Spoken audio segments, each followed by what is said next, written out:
गरमा गरम आज मटन देखते এটা ଅଛି 60 কেজি পাখাপাখি একুরেট কইপারনি কেন 75 কেজি মটন আছে আর গোটে সেপটে বসছি এটা জায়গা ধরিবনি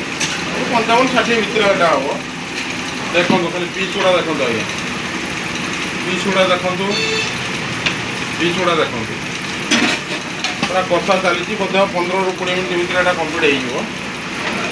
দেখুন পুরা কষা চালিছি 15-20 মিনিট ভিতরে কমপ্লিট হয়ে যাব पाग बढ़िया अच्छी तार शुक्रवार अच्छी पलि आसतु शीघ्र शीघ्र खाई पलि आसतु आ देसी चिकेन भी आपको देखा देखु यहाँ तो आप मटनटा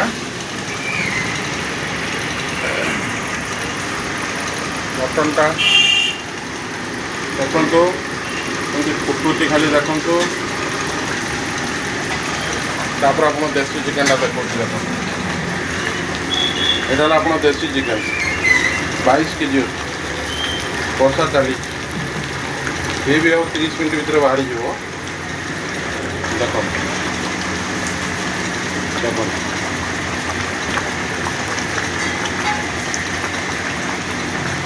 देख पीस गुड़ा खाली देख